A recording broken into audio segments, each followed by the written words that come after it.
early game para sa kanila. But if they do still pick up the first turtle, miraculously, sila na sa kanila na ang laro.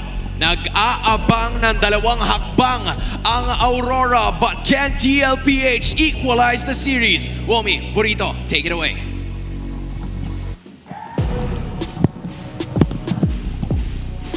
Ng side ng Aurora Gaming kontra Team Liquid Philippines ay mapupunta na tayo dito sa game number 2 kung saan masusundan na ng susunod na bahina ang kabanatang papunta sa M7.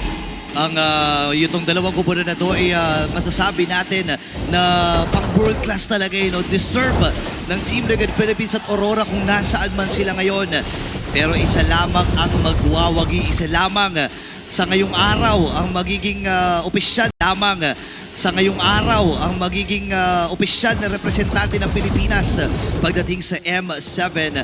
Napakaganda na naging palitan natin ng game number 1 pero si Uwe ata ang magiging target kagad ni Carl. Matinding reset ang kailangan gawin ng side ng Team Liquid Philippines matapos yung game number 1 na yun. That was a 13.5k gold lead na nabaliktad pa nga ng Aurora Gaming na ngayon pinag-uusapan na ng buong MLBB community. Kita ko sa social media, tuloy-tuloy ang pag-post ng mga tao. At ngayon dito sa game number 2 ay mukhang maging iiba ang approach dito ng side ng Team Liquid. Pumunta sila sa isang tradisyonal na marksman at medyo sinapuwera na muna ang ideya ng Fighter Gold. Oo, and ito yung nakakatawa para sa Team Liquid Philippines, instantly ay pwede sila magpalit-palit ng ganong klaseng atake.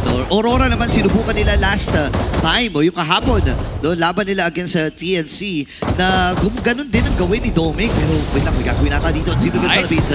Si Light ang magiging target. Pero nabit-bit na naman na gamit yung Revitalize. Sabayang Revitalize na lang. Sabi ni Daddy JP, and si Carlito makakuha ng first blood.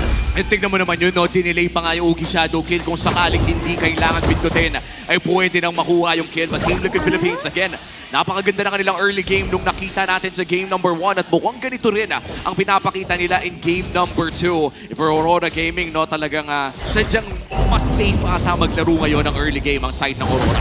Oo, kinakalmahan na muna nila, and actually, yun din naman yung naging atake nila nung game number 1. Pero ngayon ay hahawakan na ni Demon Kite at nabuo po na ng Aurora Gaming. Itong unang pagong, hinahighlight kanina ni Wolf kung sino makakakuha ng pagong. Maaaring malaki ang chance na manalo. Pero parang ibinigay natin ng TLPH, Ganito rin yung nakita natin kanina ng game number 1. Iba talaga ang first turtle priority ng side ng Aurora Gaming. Ang naging ikot ng side ng Team Liquid Philippines noong game 1 ay pumunta sila ng maaga sa gold lane. Pero mukhang ngayon ay hindi na nila kailangan pumunta pa dahil nakuha nila ang first blood sa may bandang mid lane. At ito na nga sa palitan lamang doon sa baba. Wala namang magpapatayan sa ating mga XP laner. Tahimik na naman ang ating Land of Dawn. Di pa tayo nakakakita ng mga malakihang teamfight. At saktong-sakto, kaka-up pa lang ng ulti ng mga ilang key na miyembro. Ganda ng tonta, hindi mo kahit nakakahuli pa rin dito si Sanji. Pumasok na rin si Sanford, tatama yung si Bat. Sasama ba with the SOD? Pero hindi na nga muna. AOG ay nagamit.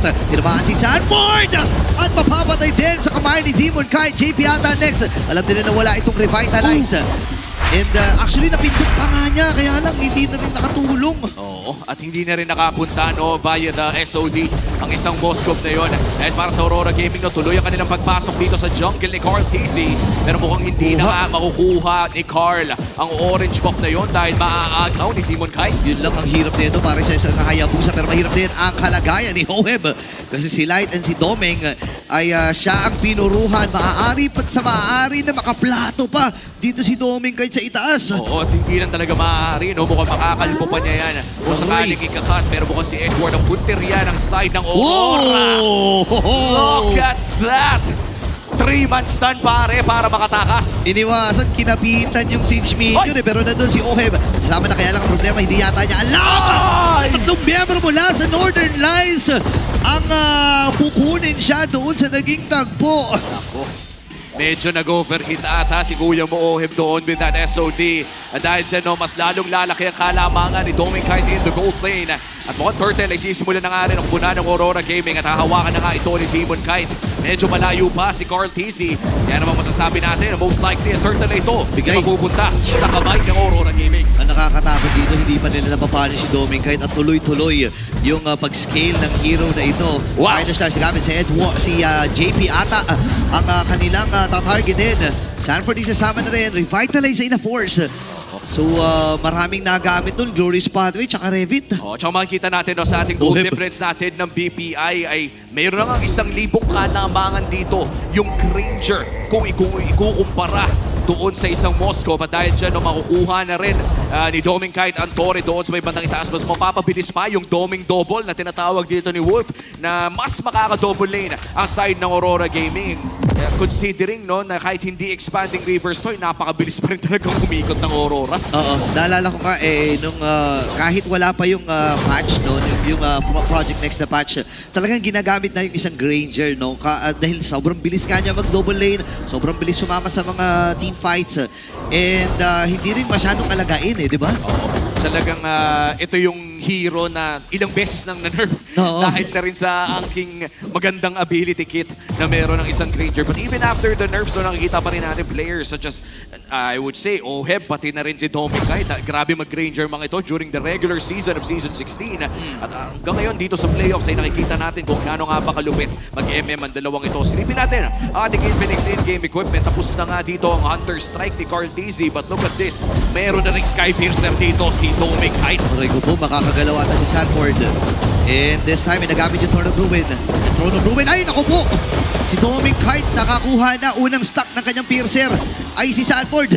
Nakalista na pare doon sa bala. Pero mukhang may 1v1. Edward versus Carl Dizzy. Tatama ang final slash. Pero makakakuha ang Shadow. Pero mukhang wala na sa pwesto si Edward. Ayun. At mukhang makakakuha na nga ng kill ang Team Liquid Philippines. Pero ang daming na-expend na mga resources para dito sa XP laner ng Aurora. At yung pag-ukay sisimulan na ni Demon High. Lumulubo na ang kalamangan dito ng Aurora Gaming.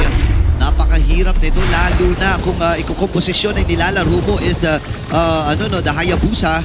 Light ay humabol. AOG Nako! gagamit. Ay, naku po! Tinamaan na naman si Carlito. Hindi wala siyang one shadow para makatakas. Bibilang na lang yung mga AOG na tumatama, pare. Kadalasan pinantatakas na nga itong AOG. Pero ibahin mo si Light, pangalawang beses na niyang natatamaan ng Team Liquid Philippines. And for Aurora, lumalaki lamang ang kanilang gold lead already. 3,000 gold lead, 7 minutes in. At mukhang mid lane naman ang kanilang punterya. Grabe, every time na may final slash talaga gagamitin ni Edward pero nagamit na rin yung Revitalize para dito kay JP. Sanford ay umabante na. Ngayon naman ay si Demon Kite tuloy-tuloy lamang ang pag-agaw ng mga farming kits dito ng Nako! TLPA. Shadow Kid na nagamit. Pero si Sanji ang nakakuha. Ngayon naman ay sa may bandang itaas ang magiging plan ng Aurora Gaming at pinapalobo nila ang kanilang kalamangan na nakukuha rito. Bumagsak man si Demon kahit no, nakakuha naman ang side ng Aurora Gaming ng mas magandang control around that gold lane. Dalawang tore na ang kanilang nakuha doon sa may bandang itaas. Ang ibig sabihin yan ay bukas na bukas ang purple buff dito ni Carl Dizzy mula sa left side. In fact, yung mid lane turret nga ay nakuha na rin ang side ng Aurora. Kaya naman kailangan talaga ng mga bodyguard dito ni Carl Dizzy tuwing magpa-purple siya. Oo, kabaliktaran ito sa mga nangyayari nung game number 1. Kung maaalala natin, lahat ng objectives, lahat na halos ng objective pala kasi isang pagong ay nakuha ng Aurora noon. Pero lahat ng mga tore ay napabagsak ng TLPH. Pero may bawi, may comeback na inilatag ang TLPH. Parang sila naman yung nalalagay sa ganitong klaseng sitwasyon kasi naglalaro sila sa isang Hayabusa, naglalaro sila sa isang hero na Moscow na late pa talaga natin i-expect eh. Yan talaga yung balik natin no? Para sa Granger, ang aga ng power spike niya. Makikita natin sa ating gold lane difference na talagang yumaman na si Doming kahit Wow. patungo doon sa around 2,000 plus gold lead against the Moscow here. No? Pero yun nga hinihintay natin kapag pumatak na ng late game, doon na pumapasok yung macro advantage naman na nabibigay ng Spear of Destruction. Pero ang tanong ay, aabot ba ito ng late game? Dahil sinisimulan na ng Aurora Gaming ang Lord na ito, SOD na ipato na rin. Okay, tumama yun na knock up. Pero si Edward ata ay nakita yung dalawang miyembro dito ng TLPH. Ngayon papasok rin. Shadow Kill nabitawan ng mamamatay ata dito si Doming Kite. Si Sanji nakakuha ng kill. Si Doming nakabawi din muna. Habang si Demon bibit-bitin. Atras muna dito si Sanford and si Carl. Wow. Sa itaas sa bahagi naman, si Oheb ay tuloy-tuloy lamang. Tatry niyang i-equalize yung lead na nakuha dito ni Doming Kite. And kakalmahan na muna dito ng TLPH. Ganda ng psycho na ginawa ng Team Liquid Philippines doon. Binato nila yung Spear of Destruction para lamang bumili ng oras. Yeah. Wala talagang balak si Oheb na pumunta sa laban na yon. Pero dahil nga may threat ng SOD, ay nagkaroon ng malaking shift sa mga gustong gawin ng Aurora Gaming around that Lord area.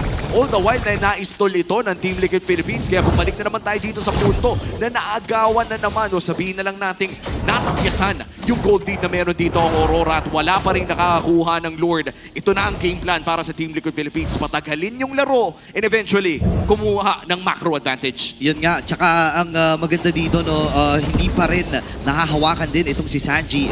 Nahihirapan ng Aurora Gaming na kunin ito. Ngayon ay Traction Pulse ay binitawan na rin. So may ideya sila kung gugustuhin man nila na kumuha at makipag-engage. May konti silang kalamangan. Edward yung umabante na naman. Demon Knight, tumama yung ton para dito kay JP. Nakamula sa Lord, nakatulong pa ata. Nabitulong si Edward. Pero pasa na buhay dito ni Demon Knight! And Cortese with a kill! Yung Lord ay makukuha din dito ng Batang Gabeng. AOG hindi tumama. And Light ngayon, kalahati yung buhay. At tras muna dito ang buong gumanan ng Team Liquid Philippines. Si Cortese lang ang namatay. At dahil dyan, ay mukhang mapapaliktad pa nga yung 2K gold dito meron dito ang Aurora Gaming. Napakagandang turn mula dito sa Team Liquid Philippines. And for Aurora, kanina pa nila niluluto yun, pre. Kanina pa nila sinasaing yung Lord na yun para sa kanila. Pero Team Liquid Philippines ang kumain. Ang mahirap dun, pre. Sila na nga yung kumain, kinamay pa. Di ba? Yun yung mahirap. Dinaw-daw ng kamay in Team Liquid Philippines ngayon. Masasabi natin na sila ang may kakayahan na umangat. May mga waves pa naman na maaaring i-clear dito ang CL. And ang Aurora, masasabi ko na nandun pa rin sila sa sitwasyon na komportable sila. At nasisilip natin no, sa ating Infinix in-game equipment na si Yue ay patungo na ata. Hindi natin sure kung ito ba ay DHS o kaya DHS. papuntang Wind of Nature. Dahil parehas lang naman itong pwedeng gamitin. No? Dahil napakasakit na ni Cortese men eh. 2, 2, and 3, yes, hindi pinakamagandang KDA na pwede nyo makita. Pero nakita nyo naman kung gano'ng kahapde kahit yung Fredrin ay umaray kanina around that Lord area. And now for Aurora, no, sapat naman ang kanilang wave clear. Ito rin yung maganda. Similar to what we saw last game, Ayun. ay laging maganda ang wave clear ng mga draft ng Aurora. Oo, yun talaga yung kanilang pinapriority dito, no, para in case man na malugi sila sa early game at hindi pumabor sa kanila, may kakayahan sila na patagalin at i-stall yung laro. Lord ay kukunin na rin at papatayin dito ng Aurora sa top lane. Ngayon ay gitna naman na bahagi ang papuntahan dito ng Aurora Gaming. And ang maganda dito, kahit may Lord na nakuha ang TL, hindi pa rin nila nabasag yung gitna. Equalize na nga ang ating laro. 700 na lamang ang kalamangan ng Aurora Gaming as we enter the 12-minute mark. 70 seconds pa naman bago lumabas ang ating pangalawang Lord ng larong ito. And in terms of map control, ay may kalama actually halos pantay. Pare. Mirror lang kung tutuusin. Yung Torre ay lamang para sa side ng TLPH. Doon sa may bandang ibaba, sa bandang itaas naman para sa Aurora Gaming. Pero dahil dyan, no, medyo ibig sabihin ay kailangan talagang tignan ng side ng Aurora yung side lanes dahil na rin dito sa threat na binibigay ni Oheb. No, siguro ang isa sa kinalamang dito ng Aurora yung gitna kasi nakatindig pa rin naman yan. So hindi pa rin malaya na mapupuntahan dito ng TLPH yung red or yung orange and yung purple buff. As compared dito sa TLPH na medyo malalim na rin yung pwedeng tawirin ng Aurora. Pero ang maganda kasi dito, eto na, minamakro na. Oheb with that Moskov na kung saan ay hindi naman siya kailangang sumamay. Ang goal lang niya dito, paangatin yung wave, tapos magtago uli sa bush, paangatin yung wave. Paulit-ulit, rinse and repeat lang eh. At hanggat hindi nahuhuli si Oheb dito, ay magiging problema talaga siya ng side ng Aurora Gaming. In terms of side lane push, yan naman talaga ang kalamangan ng Team Liquid Philippines. But in terms of all-out team fighting, pare, Aurora Gaming talaga ang nakakalamang dyan. The amount of crowd control na meron dito ang side mula kay Demon Knight at kay Yue. Damay mo pa si Light. At of course, unlimited ang magiging vengeance dashes dito ni Edward the moment na kumabit ang lahat ng mga crowd control na yan. Kaya siguro iniiwasan din ng Team Liquid Philippines sa magkaroon ng isang patas na 5v5. Oo. And kaya-kaya pa rin naman nila kasaluhin eh. 2 beses. Actually, maraming beses na natin nakita na si Sanford ay nag-a-attempt ng mga Throne of Ruin. You know? Kaya lang, hindi talaga sumasapat pa yung damage ng TLPH. Bukod doon sa final moment na kung saan ay nakakuha sila ng mga kill, nakuha nila yung Lord. At least na-equalize yung laro. Pero ang Aurora ngayon ay hahawak na rito. JP lamang na talaga. Ayan na nga, si JP ata ang kanilang inahanap. Pero mukhang idadrop nila yung Lord. At si Demon Knight nakot sa likod ni Sanford. Yung Throne of Ruins, ladies and gentlemen, si Cortese. Dapat ikagad din si Yue. Binilata ng damage dito ang Aurora. Nakadalawa na kagad. Batang gabi ngayon naman si Edward ay kailangan na matras. Tommy Knight kailangan na rin lumayo dito. Si Edward ay magiging sack ng pinset ni Sanji. 3 kagad ang napatumba. Light at Doming na lang ang natitira para dumipensa. Pwede mo na mag-replenish ang buhay si Light. Ilalagay mo na si Doming Knight para doon sa damage. Merong siege minion na kukunin at papatayin dito si Doming.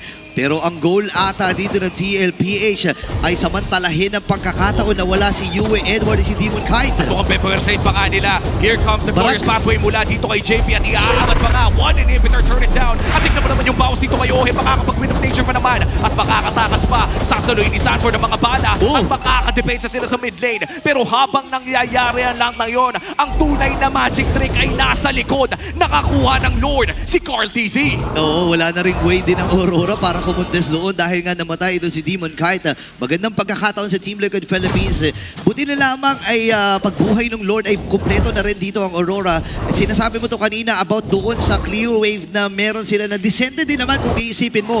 Pero ang mahihirapan sila dito, yung threat talaga ni Sanford. Nakita na natin, pre. Yung flicker play talaga with the Throne of Ruin. Pero 40 seconds pa naman bago lumabas ang flicker bully Yeah. ng Apex Predator na si Sanford. At yung Lord ay nandoon na nagmamarcha sa may bandang ibaba. Dedepensahan nito ng Aurora Gaming. Ang wave clear na nanggagaling kay Tommy kahit ay inaasahan ng Aurora. Pero mukhang kailangan na nila ibigay itong mid lane na torrent dito sa may bandang Okay, naibigay na nga. And ang Aurora ngayon ay pipili din lamang depensahan kung ano man ang kanilang makakabida dito. Glorious Pathway para lamang ilayo itong si Edward at si Domeng. Tagumpay ang pagdepensa ng Aurora. Pero yung kaninang halamangan na meron ng Aurora Gaming, bigla-bigla lang napunta na sa TL. Isang team fight lang ang kinailangan ng Team Liquid Philippines. And of course, Sanford with a Throne of Ruin onto 3 members. Mahirap talagang basahin yan. Yeah. Bukod sa maaga niyang kinasa yung Throne of Ruin, bago niya binato yung pangalawang cast ng Blood Gleam, ay sinabay pa niya yung flicker last second. Alam ko medyo simple tignan kapag pinanood nyo yung play na yon, kung ni-replay nyo man lang. Pero kung susubukan yung gawin yun, na kayo yung gagawin, the timing must have been perfect para dito kay Sanford. At saktong-sakto yung perfect timing na yan ay kailangan na nga niyang gawin dahil yung flicker ay up na naman at saktong-sakto no pwede pang magkaroon ng team fight. In fact, mapapanood natin yan sa ating replay Ayan, oh. mula sa laban na iyon. Ayun o, kung titingnan natin, nakalabang na nakaabante na sila dito. Actually, nag-initiate Yun, pa nga. oh. Ayun o. Di ba huling-huli yung tatlo gusto kong balikan. Nag-initiate na si Edward Akala natin makakalabang na ang Aurora. Pero dahil dun sa Throne of Ruin dito ni Sanford, napigilan yung box na ginawa ng Aurora. Pinuhin mo, last second yung flicker na yun. Oo. And ang daming practice siguro, no? Ilang beses mong ibabato sa custom game yan bago mo ma-master. At ngayon, kailangan na ulit dumipensa dito ng side ng Aurora Gaming. Alam mo, just wanna appreciate, napakagaling ng mga XP laners ng laban na ito. Sobra. Game 1, Edward on that lapu-lapu. Now, Sanford on this Alice. 20 seconds bago lumabas ang ating sunod na Lord. Na malaki ang pakiramdam ko na baka patagalin nila ng bahagya. Pero tignan mo naman, yung buhat ni Sanji. Ayun yung sandwich play, ang AOG na nagagamit na dito ni Light. Yun si Edward, pinipilit lamang i-sustain. Di mo kayo kailangan ng matras, pero Right! matapos si Cyclone Eye, hinabol pa siya dito ni Sanji. Medyo napasama pa ata, hindi tumama yung SOD. Tatlong agad na lang ang natitira dito para sa Aurora Gaming. Sila hindi kailangan ng matras, Domeng! pinapabarang pa rin ang mga flashlight dito ni Sanji. Ngayon naman, papasok pa itong si Sanford. Hindi na nga muna, bibitin ulit si Light. Hindi na nga ata magiging sapat yung damage, naku, pero naku. tumugo pa rin dito. Oy! Grabe naman. Oy! Oh my goodness! Si Ohe pa! Pumasok na rin! Tommy kay Galati ang buhay si Yue dumedepensa pero mukhang gusto na nga tapusin ang TL ito! Ito na nga ata ang kapalaran ng TLPA dahil kukunin nila ang game number 2. At pabugso-bugso man